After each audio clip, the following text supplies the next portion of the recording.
I'm Sammael, and this is 50-50, where Sjmpson and I argue over all things Rocket League.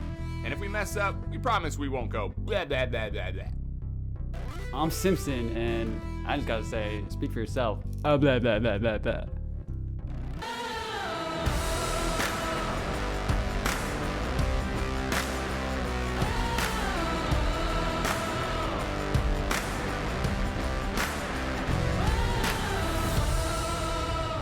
It's 50-50, and this week in Rocket League, Team Queso continues to close the gap on the best in the EU. Psyonix announces changes to community tournament guidelines, the next LAN location is announced, and much more. But first, we open the show with the RLCS. The second North American regional for the Winter Split was a historic one, with the completion of the first ever reverse sweep in a best-of-7 series in NA history when Space Station Gaming came roaring back against Oxygen Esports. But this would not be the only miraculous recovery of the weekend, as NRG was not to be outdone, besting FaZe in reverse sweep fashion in the losers final of the playoffs. But which of the two NA reverse sweeps was better? SSG over Oxygen or NRG over FaZe? Well, Sam, I gotta say, it's wild that this can even be a question in the first place, because the fact that Lightning struck twice here in one weekend for the region is mind-boggling. And I gotta give it to SSG versus Oxygen. I mean, not only was it the first of its kind for the region, if only by a few hours, but the commentators all weekend long were saying that Oxygen had every opportunity to pull away from the middle of the pack teams and cement themselves as one of the major contenders for the region.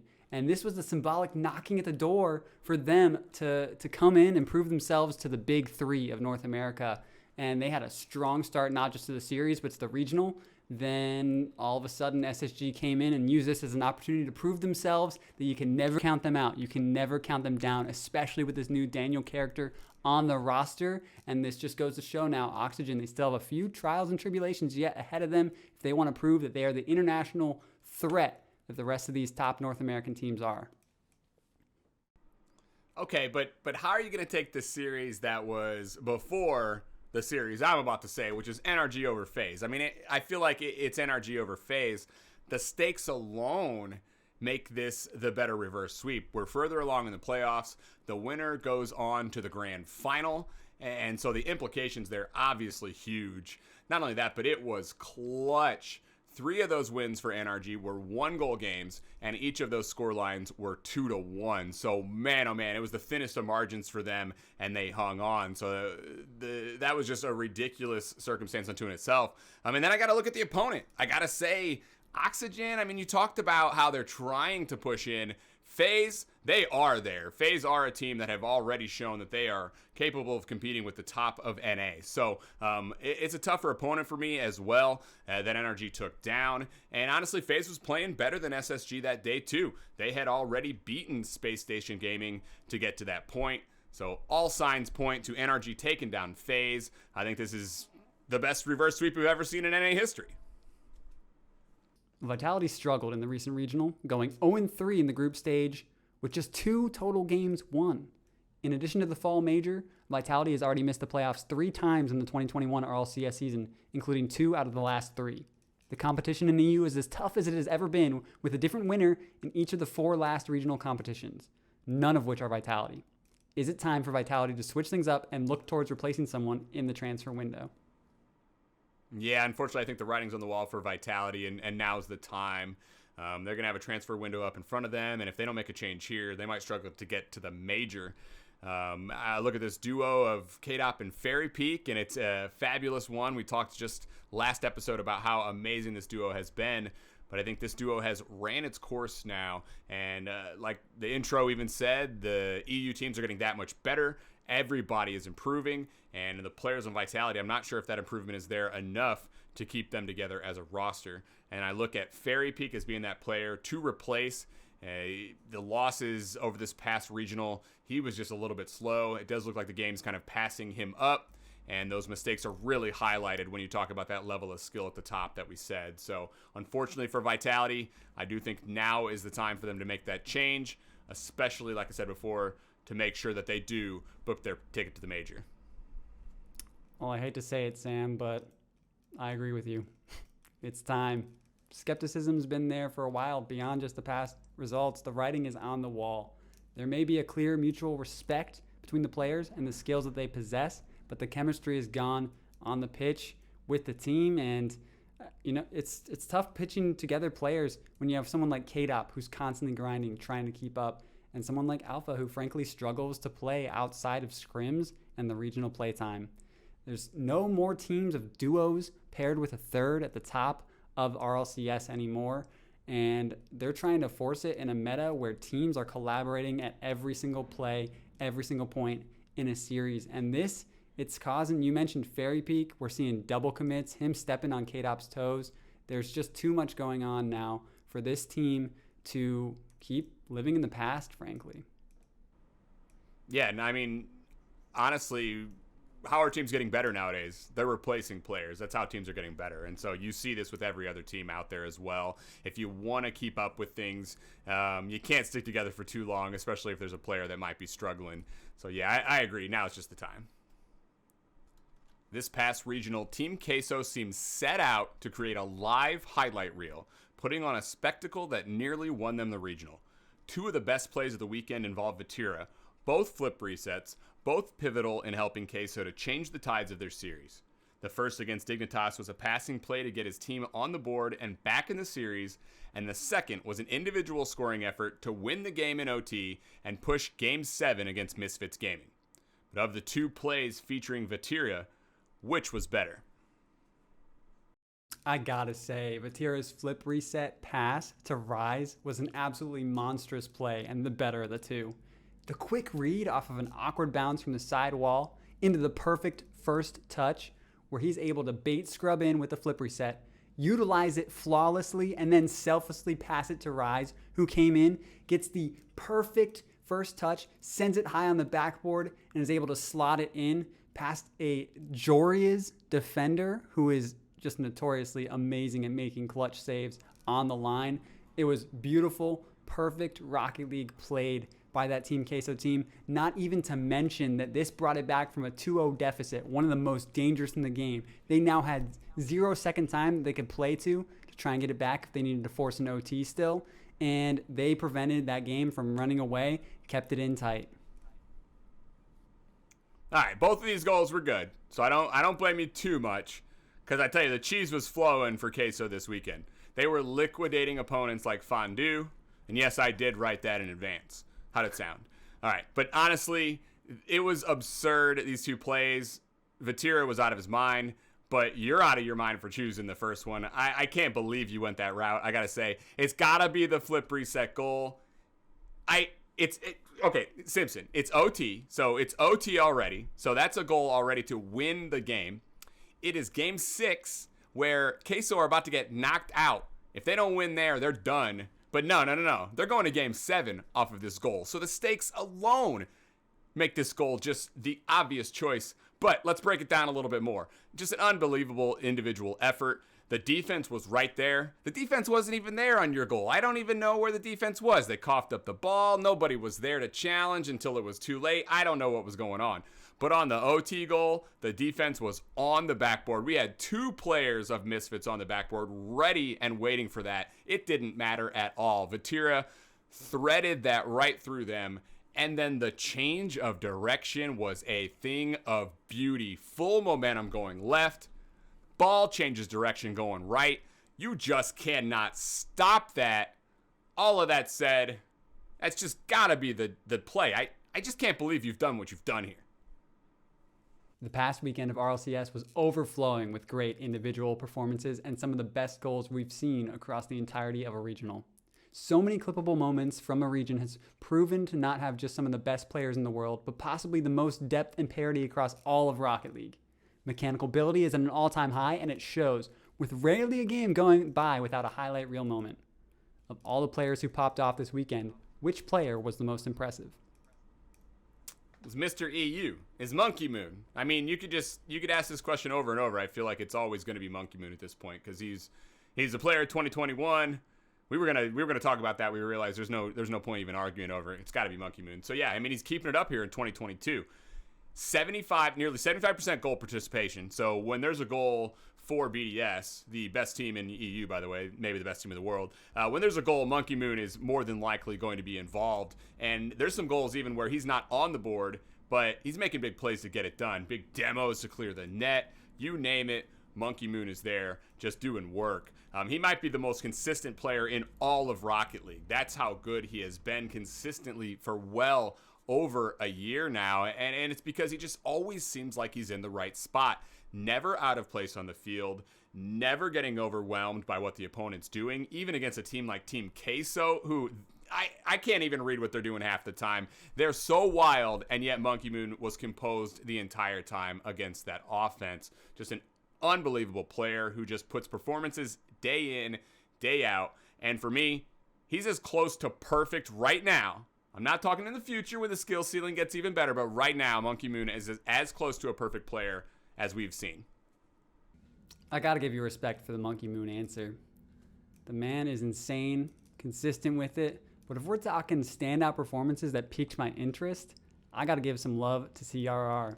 Guild has been struggling to reach their former potential, and Noli looked more comfortable this regional. Devo, good stance as a leader on the team, but CRR came in and really filled his role and was able to work with these two players to honestly prove themselves again in the region.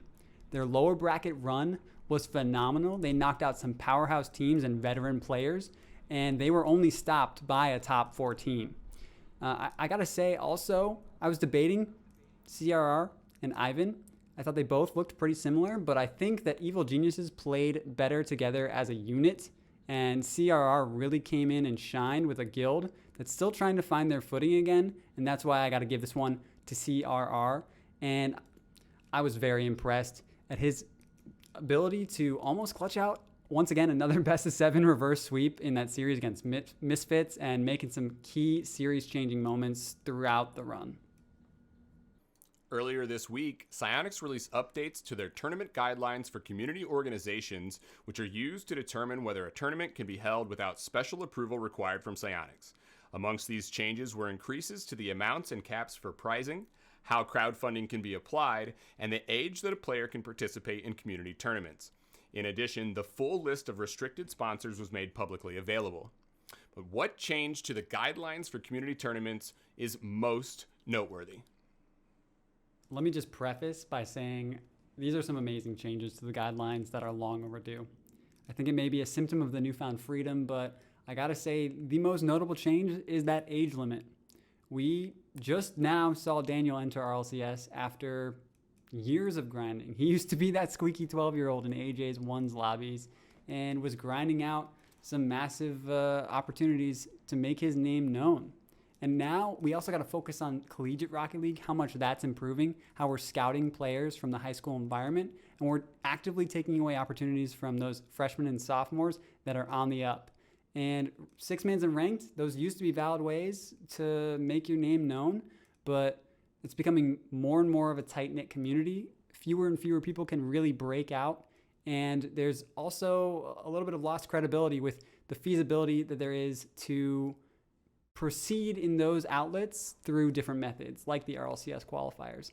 So I got to call out this age limit. It's going to be shaking things up, and the fact that it's for any tournament size is a little scary. Yeah, and although it seems like on some of this stuff you can get through and you can obviously propose a tournament to have some exceptions, I'm not sure if the age limit is actually one of those things. So yes, I'm right there with you on that. I'm trying to disagree with you as much as possible, but with this one, I just can't do it.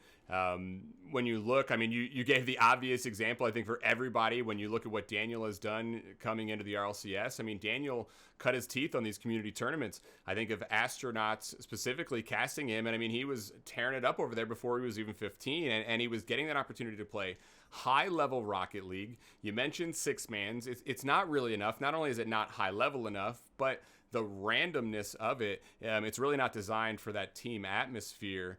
So where are these guys going to get that sort of experience that the previous players were going to get? You're really just stripping them of that, kind of pulling the rug out from their feet. And on the other side is like, where's the incentive now to team? If I'm Daniel and I'm amazing, but I'm not 15 yet, so I can't play in RLCS, what am I going to do? I'm going to get a team together? Why? What am I going to do with that team? I got nowhere to play, so what's the point at that point? That means I basically have to grind ranked or those six-mans situations. There's no outlet for me in a competitive environment whatsoever. And so I just think, obviously, this has got to be the one that it's kind of a head scratcher. It's amongst all these other good things, these amazing things that you see. You know, they kind of slid it in there with the increase in prize pools, which everyone loves that. But you weren't going to get this by, folks. I mean, obviously, this is a big deal, and I think this could certainly impact some of the younger talent, as the game's always going to stay young. We're always going to see new talent coming up. Rocket League's early beginnings were fueled by a development team that had their finger on the pulse of the community. With that focus came some of the most impactful updates the game has ever seen. In the first 2 years after release, Rocket League went from an indie title to a full-fledged AAA game. But since then, focus has been less on quality of life improvements and more on monetization, much to the dismay of the same community who no longer feels recognized as they once were. Despite the game having come so far, many believe that improvements can still be made. Are these concerns valid? And if so, what features should already exist in Rocket League? Yeah, concerns are definitely valid. The question premise is great there. I wrote it, so I will say that. But we haven't seen any recent updates that really get any of us excited. I know it's about what we're adding to the game, but I'd like to also say if someone could please take away my input lag, that would also be phenomenal. But to look at what we want to add, or what I want to add, I want to see improved workshop support first and foremost. The addition of the workshops was an amazing step forward for the game. It allows creators to create things that aren't inside of the game, not just standard Rocket League maps, but you can expand out of that, obviously. Leth is the clear example of what that means to the game, to have all of these different game types and games and just mini games even, just things that are just taking Rocket League and bringing it to another level. I just want to see that get better. I want to see multiplayer support inside of the workshop. So, Simpson, I want to be able to load up the workshop map with you, and I want to be able to race you in a map to where we could see who gets across the rings map quicker. I want to be able to play a team-based mode where we can practice passing or just anything like that, and that all starts with improvements in the workshop. So I could go on and on about the workshop, especially with the game's designers. The original game comes from modders from UT. That's how Rocket League was first created, or SARP. And so that's to me just a no-brainer. The only other thing I'll add, and I can do that again because I wrote the question, is team ranked. I want the team ranked because, again, we're out there practicing together in the new workshop, and then we're going to hop into the team ranked, and we're going to see what we can do. Well said. You're adding a couple points on. I got a couple to add on myself. I'm saying two. Start with the garage. I want more presets. I want better item organization outside of just archiving everything I don't want to see cluttering up my feed. Let's group those items together, make it count. But next, let's focus on replays. Everything about them. We need folders, we need search, we need filters, we need side swipe, we need the file names. Now that they update, that's a good change they started to make, but there's no longer any sort of string of numbers and characters that make them uniquely identified. You know, I can get a replay from Archie, one from Hibbs. They're both named Bosch, and all of a sudden they're conflicted. What do I do? You know, it's difficult to work with these replays. It's already hard to share on the back end, and we got a long ways to go if we want to be able to easily share clips, view them on our phone, on our computers, on our laptops at the snap of a hand, and there's a lot of improvement that could be done there. And one last final shout out to the homie Comp. Man's been at it for 200 days saying we need a coach slot in RLCS servers, and we know the capabilities there now. Let's get that in there. Man, adding a third, but that's okay. I'll allow it for Comp. Announcement of the location of the Winter Major ushered in a much expected wave of excitement across the Rocket League community. The return to LANgeles, the site of the Season 1 and Season 3 World Championships, is a perfect backdrop for NA's first LAN in nearly 3 years. However, criticism has been drawn regarding the venue chosen for the event, the 6,000-seat YouTube theater, as being too small to accommodate the ever-growing Rocket League esports audience. With only 5,000 to 5,500 tickets reportedly being made available by Psyonix, is the YouTube theater big enough for NA's return to LAN? Well, let's take a look at some of the previous figures. Newark, the last international LAN, the Prudential Center, only sold the bottom bowl's worth of tickets, and that capacity was still 10,000 people. They still also opened up the ticket sales section by section to avoid traffic overload on Ticketmaster's site. Then we moved to Dallas Season 9, which may not have occurred, but they still sold those tickets, and the Curtis Colwell Center had a 6,860 capacity, higher than this current events, and it sold out almost immediately. It's important to take into account the atmosphere of the event for those paying for the tickets. You don't want it to feel too empty, so I respect that it's got to be a little bit limited. And this may be a major and not Worlds, but it's also the first international return to LAN with an audience, a global, monumental occurrence. You got to take that into account. This is far too small of a ticket capacity for this theater, and there's going to be some fights on the digital doorsteps of Ticketmaster come Friday. All right. How can I disagree with you? Because I got to figure out some way. Well, I guess we don't know if there's an exclusive item attached to the tickets. So I'll say that, Sjmpson, where that might help a little bit because maybe people aren't going for those sick wheels and just buying the tickets from, some other country and not even intending to actually go to the LAN and then scalping them. But that's all I can say. We're pretty much agreeing again. It is what it is. I mean, everybody's in agreement about this. Rocket League has exploded since the last LAN in North America, and I think it's really foolish to set out to have an arena that is we're gonna sell as many tickets at best as Dallas, and like you said, sold out in less than 2 hours. And clearly, you could take a look at Twitter alone, and you can see that the vibe from people is like, I got to make sure to get this ticket. So many people are freaking out about the chance to even get there. This is going to be one of the most sought-after events, probably the most sought-after Rocket League event that we have seen to date. So I think these tickets are going to just blow through Ticketmaster. They're going to be gone in, less than 2 hours last time. These tickets are going to be gone in 15 minutes. I don't give it longer than 15 minutes, and they're going to be gone. So I had some really good points. They got blown away too. I don't know. I'll just hit them. It's in LA, second largest city in the U.S. And if you're not going to raise capacity to see what Rocket League's capacity really is, then how are you going to know what that true growth is in that time? So I really think this was a mistake. I often get behind Psyonix on a lot of different stuff, but I just can't do it here. Too small of an arena.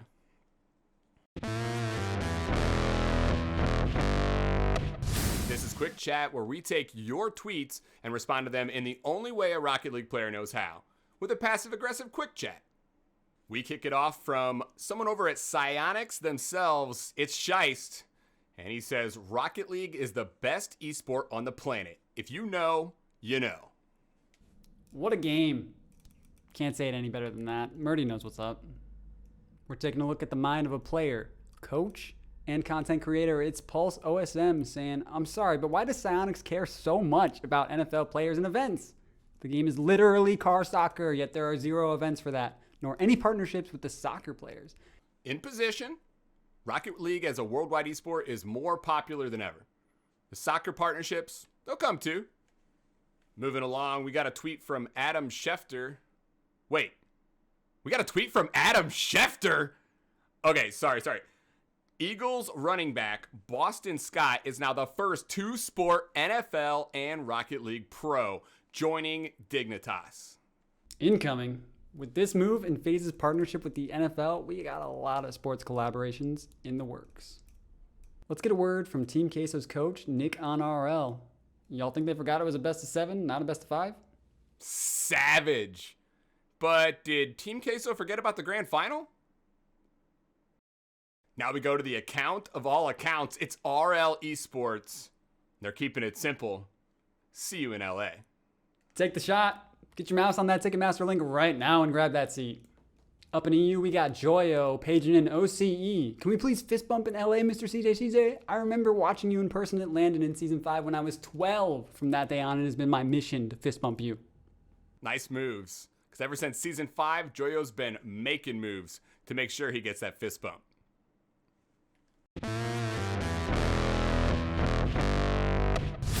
And as always to end the show, we take a look back and change the outcomes of some of the biggest moments in Rocket League history, because here, hindsight's actually 50-50.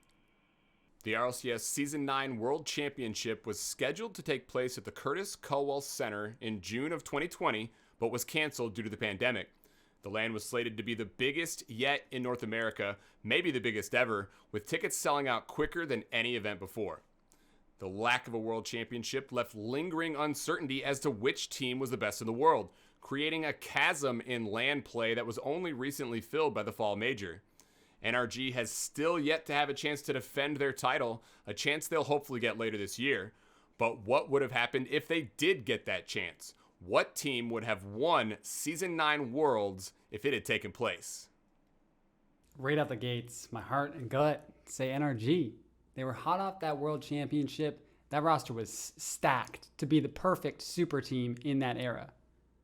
But Dig really overperformed over in the European playoffs against the Vitality, who was consistent all season long. Vitality looked a little silly, and we know how much of a LAN threat they can be, especially to a team like NRG. So something about this all felt off to me. It all felt a little bit too safe, and it didn't quite add up. I went to digging, and I got my answer. Season 9 World Champion would have been Ghost Gaming. All right, hear me out. NA at the time actually had a pretty solidified top 4. We all think back to the big 3, was harkened on over and over, but Ghost heavy-handedly beat Sonics in that playoffs to get that 4th seed in a sweep. It was dominant, and they were up there with some of the best. All of Ghost's season losses were actually early on, and they beat G2 and NRG once they started heating up, and we would have gotten a chance in Dallas to see LANlution paired with Mist and Atomic. These are some of the players that became household names in RLCSX, and this would have been a wake-up call to these teams that things were changing. And the new formats that rewarded long-term success were really about to benefit and explode for these players that were top tier. Nice little bow to top all that off. One of the only losses that happened once this Ghost team is heated up in the regular season was against PK, who was Gyro, Reddles, and AJ. 3 names that were also staples today in our current splits even. So it's hard to overlook this roster, Ghost Gaming. They had gotten their chance to shine in Dallas. There would have been some historic plays, some absolutely game-changing, meta-defining Ghost Gaming moments there.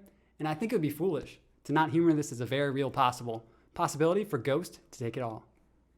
You said Ghost at first, and I thought, I don't know about this at all. I didn't even consider them. But then I was looking at the roster. I'm like, okay, you chose players who are good now. That's a smart choice right out the gate. They did beat G2 as well in that regular season, so I'll give you that. That's not a bad choice. Not nearly as bad as I might have thought out the gate. But you know who would have beat Ghost if they had to play them at LAN? That would have been Mouse Sports. Because Mouse Sports got some legends on that team. Think back to RLCS Season 9. Mouse Sports got Scrub Killer. They got Cuxer. And they got Speed, who I think to this day is still underrated. I don't know how that guy hasn't found himself on a top team yet. But I look at this team, they were pushing in Season 9. The regular season, they were getting better and better. Kind of like Ghost, like you're saying. Some early losses are maybe ugly, but things are looking better as the regular season goes on. They get down to the playoffs of the regional. They get knocked out, but they get knocked out by Dignitas. They're the eventual EU champs. And they do it in 7 games. So they nearly took out Dig. It was super close. If not for Dig, who knows what would have happened. They might have won that EU regional. So they're making it to LAN for sure. And then when they get there, I think they just continue to use those lessons that they had in the regular seasons to improve. And I got them winning. I think they take it. And after that, man, the implication's massive. First off, Scrub, the wild card that is Scrub, I think he doesn't ditch the team. He doesn't turn his back on the team. Maybe he's got a little bit more negotiation power. And in doing so, I think also that means he doesn't go over to Guild. He doesn't ditch that team either. So now Scrub, he's not 0 for 2. He's not this crazy man who's just going to bail on you at any given moment. I think he sticks around with that World Championship. His team really starts to solidify themselves. We see Cuxer get his first championships in Season 2, so he's vaulted right back into the spotlight, and he can become an even bigger star than he already is. And then Speed gets a first championship. We look at Team Liquid entering into the scene. I got them picking up Mouse, so why not? They come in, they get that buyout of the Mouse roster, as Team Liquid, obviously a massive org, has the money to do it, the power and the leverage. So they come in, they establish a really good roster, and they just pour resources in to improve this team. So I think overall, we're going to see a completely different EU landscape, just like a lot of our hindsights where we're changing the landscapes of entire regions with these answers. I mean, these players sticking on this team, that means a lot of the teams you see right now are going to be different. So, why not Mouse? The show may be over, but hopefully we didn't let the ball drop.